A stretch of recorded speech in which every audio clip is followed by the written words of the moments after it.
గురుగారు కొంతమంది ఇంట్లో అమ్మా. చక్కగా వెండి విగ్రహాలు అమ్మవారివి వెండి విగ్రహాలు కొనుక్కొని వస్తారు. అవును. పూజ చేసుకుందాము అని అవును, చెప్పి అవును. హ్యాపీగా.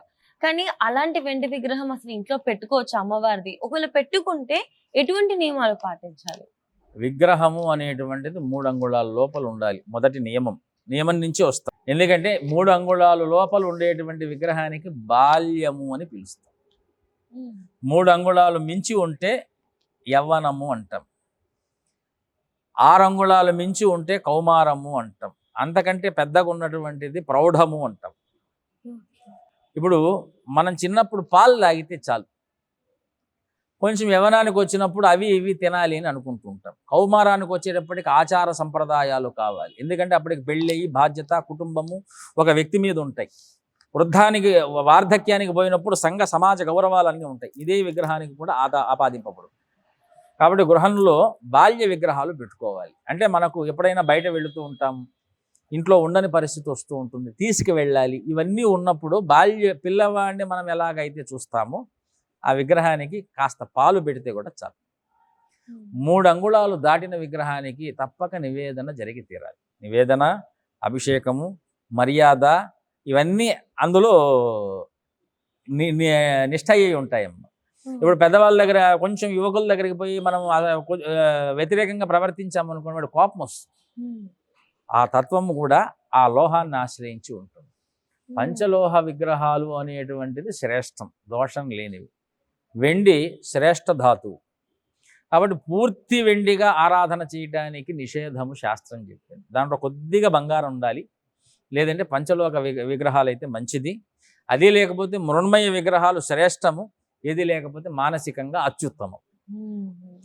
పూర్తి వెండి అంటారా, కొన్ని దేవతలకు అది సహజ సిద్ధంగా ఆరాధింపబడేటువంటి లక్షణం ఉంది. కానీ కొంత గొప్ప అందులో బంగారం కలవాలి అంటామమ్మా. పూర్తి వెండి పనికిరాదు, తినటానికి కూడా పనికిరాదు. శుభకార్యాల్లో వెండి దానం గిఫ్ట్లుగా ఇవ్వటానికి పనికిరాదు. ఎందుకంటే వెండికి అది ఒక చరిత్ర ఉన్నది, శాపగ్రస్తమై ఉన్నది అని. ఇంకొక మాట చెప్పాలి అంటే చంద్రునికి శాపం పెట్టబడినటువంటి కాలంలో పుట్టినటువంటి లోహము అని మనకు మంత్రశాస్త్రంలో, పురాణాల్లో ఎక్కడా లేదు. మంత్రశాస్త్రం ఎందుకు దాన్ని నిషేధిస్తుంది అంటే ఒక చంద్రునికి క్షయరోగం వస్తుంది, దక్ష ప్రజాపతి శాపం పెడతాడు, నువ్వు క్షయించుకోమని. మళ్ళీ సోమనాథులో వెళ్ళి ఆయన తపస్సు చేస్తే శివుడు తన అంశని ఇవ్వటం వలన ఆయన మళ్ళీ కూడా నెత్తిని పెట్టుకున్నాడు. ఆయన అప్పటి నుంచి ఆయన వృద్ధికి వచ్చాడు. అప్పుడు పుట్టినటువంటి దేహరసం వెండి అని ఒక మాట మనకు. కాబట్టి ఎక్కువగా అర్చనల్లో వెండి పాత్రలనైనా సరే కాస్త బంగారం పెట్టి వాడాలి తప్ప, బంగారం అంటే శివుడికి చంద్రునికి అనుసంధానం ఉన్నది కనుక అలా పెట్టి వాడాలి అని మంత్రశాస్త్రంలో కొంత మనం అనుష్ఠానం చేసేటప్పుడు ఈ విధాలు. కొన్ని పూర్తిగా వెండి వాడేటువంటి తత్వాలు కూడా ఉన్నాయి, కానీ పూర్తి వెండి నిషేధమని మాత్రం మనకు వచనం అయితే లోకంలో కనిపిస్తున్నది. ఎక్కడో మాంగళ్యాభరణం దగ్గరనో, లేకపోతే పంచలోహాల్లోనో, లేకపోతే కొద్దిగైనా సరే వెండి తయారీలో కొంతన్నా బంగారం కలిపో, వెండికి బంగారానికి సాయుధ్యం ఉన్నది. అంటే చక్కగా ఎవరైతే వాళ్ళ పరిస్థితులు, వాళ్ళ ఉద్యోగరీత్యా ఇవన్నీ చూసుకొని నిజంగా చేయాలి అని అనుకుంటే 3 అంగుళాల లోపు గృహస్థులు వాడాలి. అది వారికి పుత్ర సమానమైనటువంటి విగ్రహములు. ఇంకా అంతకంటే పెద్దది పెట్టుకుంటే ఆయా నియమాలు, ఆయా ధర్మాలు, శిలావాస్తు, శిల్పకళా వాస్తు, విగ్రహ వాస్తులు ఉన్నాయి. అంటే దాని శాస్త్రములు ఉన్నాయి. దాని ప్రకారంగా ఇంట్లో కూడా ఆచరణ చేయాలి. చేయకపోతే దానికి తగినటువంటి మానసికంగా ఇవన్నీ కూడా ప్రత్యక్షంగా ఉండవు, మానసికంగా. ఇక మానసికంగా చేయడం అంటే కుటుంబం, ఇందాక మనం ఫస్ట్ లో చెప్పుకున్నట్టుగా మనస్సు ప్రథమమైన కర్మ, అక్కడి నుంచి అన్నీ పాడైపోతాయి. అంటే ఇంట్లో ఒక్కొక్కరు ఆలోచించుకొని కంప్లీట్ గా ఆలోచించుకున్న తర్వాతే మనం డెసిషన్ అనేది తీసుకోవాలి. ఆనువంశికంగా వచ్చేటువంటి వాటిని వదలకూడదు. పెద్దలందరూ ఆచరించిన దాన్ని వదలకూడదు. అందుకే అందరూ చేయలేరు కనుక పెద్ద కుమారుడికి ఇస్తారు. ఇక కుమారులే లేని వారికి అది ఆ దౌహిత్రుడికి, అంటే కూతురు యొక్క కుమారుడికి, అసలు పిల్లలే లేని వాళ్ళు తీసుకుని వెళ్ళి మఠాల్లో, ఆశ్రమాల్లో పెట్టేస్తారు. అలాగే మా దగ్గర చాలా ఉన్నాయి. గురుగారు, మీ సమయాన్ని కేటాయించి మాకు అన్ని కూడా వివరించారు. చివరిగా మా యూటీవీ ప్రేక్షకుల కోసం కష్టాలన్నీ దూరం అవ్వడానికి ఏదైనా ఒక అమ్మవారి మంత్రం చెప్తారా? ఉత్తమమైనటువంటి కలియుగంలో మానసిక, శారీరక సంఘపరంగా వాక్పరంగా అన్నిటినీ కూడా మనల్ని దగ్గర ఉండి అమ్మలా రక్షించేటువంటి శ్లోక రచనలో సప్తశ్లోకి ఉన్నదమ్మా. ఆ సప్తశ్లోకి పారాయణ అనేటువంటిది ఉత్తమం.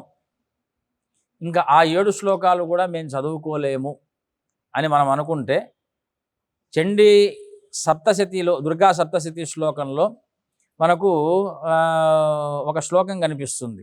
నమో దేవ్యై మహాదేవ్యై శివాయై సతతం నమః నమః ప్రకృత్యై భద్రాయై నియతా ప్రణతాస్మతాం. ఈ మంత్రాన్ని మేము సర్వకాల సర్వావస్థల యందు స్మరిస్తూ మహామంత్రానుష్ఠానాలు ఎన్ని చేసినా శంకరులు వారు ఇంత కూడా చేయలేం మేము అనే వారికి చిట్ట చివరిగా ఒక మాట చెప్తున్నాం. శంకరులు వారు అర్ధనారీశ్వర స్తోత్రం రాశారు. అర్ధనారీశ్వర స్తోత్రంలో 4 పాదాలు 8 శ్లోకాలు ఉన్నాయి. 8 శ్లోకాలు 4 పాదాలు ఉంటాయి.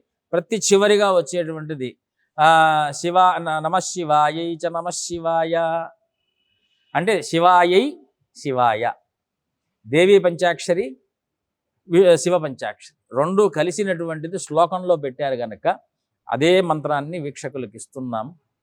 అర్ధనారీశ్వర స్వరూపం దేహంలో కలవకపోతే డెఫిషియన్సీస్ అంటే వైక్లవ్యములు మానసిక, శారీరక, సాంసర్గిక, సంఘపరమైనటువంటి ఉంటాయి కనుక నిరంతరము ఎవరైతే ఇది శ్లోకం కాబట్టి మంత్రం కాదు, ఇది శ్లోకం, ఇదే మంత్రం కాబట్టి నమఃశివాయై చ నమఃశివాయ ఈ శ్లోకాన్ని ఎవరైతే చెప్పుకుంటూ ఉంటారో ఈ రెండిటిని కలిపినటువంటి మంత్రశాస్త్రపరంగా చింతామణి అంటాం. రోజుకు ఒక 5,000 ఏ రూపంలో ఏ పద్ధతిలో ఉన్నప్పటికీ కూడా దీన్ని చేసుకోగలిగితే ఇది మళ్ళీ చెప్తున్నామమ్మా మంత్రమే కానీ శ్లోకం.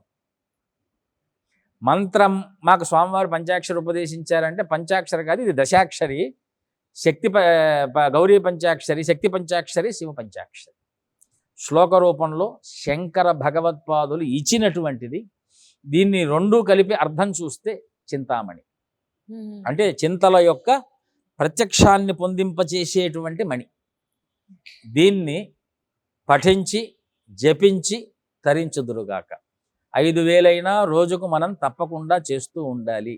ఎందుకంటే ఒక 5,000 ఏదే ఒకే పదాన్ని మనము స్మరిస్తే లౌకిక భాషలో హిప్నటిజం అంటాం. అందుకే జపం చేయమన్నాం. ఎందుకంటే ఆ శక్తికి మనం వశీభూతలవుతాం, ఆ శక్తి మనకు వశీభూతం. ఇప్పుడు మనం 10 సార్లు మహాగణాధిపతయ నమః అని అన్నాం, 11వ మనకు అప్రయత్నంగా మన వాక్కు దానికి అధీనం అవుతుంది. ఒక 1000 సార్లు అన్నాం, ఆ శక్తి మనకు అధీనం అవుతుంది. 5,000 సార్లు అన్నాం, ఆ తత్వం మనకు అధీనమై ఉంటుంది. రోజుకు 5,000 సార్లు జీవిత పర్యంతం చేస్తున్నాం, ఇంకా నువ్వే ఆ తత్వమై ఉన్నావు. దాన్నే తత్వమసి అన్నాం. దీన్ని పఠించండి, స్మరించండి, జపించండి, తరించండి. ఖచ్చితంగా గురుగారు, అడగగానే మీ సమయాన్ని కేటాయించి మాకున్న సందేహాలన్నిటినీ కూడా నివృత్తి చేశారు. ప్రతి ఒక్క సందేహానికి కూడా చాలా చక్కగా అందరికీ అర్థమయ్యే విధంగా మీరు వివరించినందుకు మీ సమయానికి అన్నిటికీ కూడా ధన్యవాదాలు గురుగారు. నారాయణ. స్వస్తి ప్రజాభ్యః పరిపాలయంతాం న్యాయేన మార్గేణ మహిం మహీషాః గోబ్రాహ్మణేభ్యః శుభమస్తు నిత్యం. లోకాః సమస్తాః సుఖినో భవంతు. హర నమః పార్వతీపతయే. స్వస్తి.